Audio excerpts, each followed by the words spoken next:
Right, guys, a very quick one here, but we should push out any MP that actually defends our freedom and common sense, so that's why I'm making this video. This one is related to Richard Fuller, Tory MP for North East Bedfordshire, who correctly calls out every MP in the Houses of Parliament for letting the government ride roughshod over our freedoms, literally banning people from meeting, marrying, or even leaving the house. All of this while confining old people to wither and die alone in a care home or indeed in their own home. He rightly points out it's not just the government but all MPs that let this happen when it was unthinkable just a year ago. He rightly calls out Labour for supporting the Tory government's power grab while they just take political potshots when they can, which is obviously very true. Now personally, I think the Labour Party are supporting this insane power grab by the Tories because why stop your enemy while they're making a massive mistake? Obviously you don't.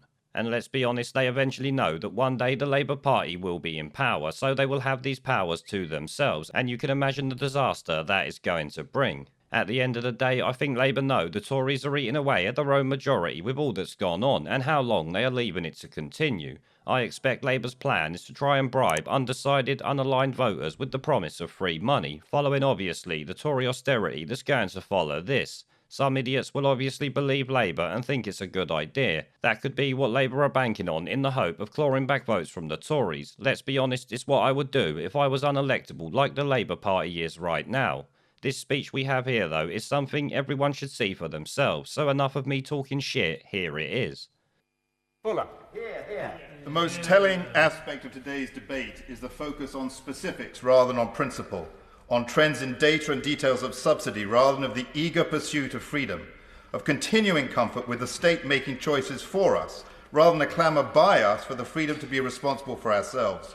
As Oxford University ranks the stringency of the UK's response the fourth most restrictive in the world after Cuba, Eritrea and Ireland, this absence is telling. 1 year ago, few of us would have suggested that the state could ban you from leaving your home, from leaving the country, from getting married, from touching a loved one in their final moments, to stop a child receiving education, or to keep an elderly person living alone from the comfort of a neighbourly chat over a cup of tea. Do we fully appreciate the scale of what we have done? This has been a year of ambiguous choices when each of us in Parliament has had to wrestle with our conscience to render judgments with many unknowns. Yet each of us, rightly or wrongly, has allowed essential freedoms to lapse and thus been party to the creation of a new illiberal precedent that may imperil the meaning of liberty for decades to come. We should each reflect on our judgments to determine how we can repair our common heritage of freedom. For the House to reflect whether it has provided effective legislative scrutiny, whether casting members away gave too much allowance for executive decree, whether the experiment of remote technology has substituted a pretense for the substance of scrutiny, parading a Potemkin Parliament as the real thing. For government ministers to reflect whether speed of response became an excuse rather than a genuine requirement for presumptive executive action, whether the drift toward law-making without the sharing of adequate data, questioning or accountability with Parliament, became a lazy path routinely chosen for convenience rather than need. For the opposition to consider why their response to the greatest power grab by the state has been to demand more state, more restriction and more control, a series of cynical tactical moves designed to wrong-foot government in mid-crisis, at best setting out a vision of even greater repression and control whilst heightening public fears and worry. For myself and my colleagues on these backbenches, to reflect whether a more vigorous defence of our liberties was called for, and if so, why we did not heed that call. For our citizens, we should ask to what purpose we removed those liberties a year ago, and again today for the withholding of these liberties yet further.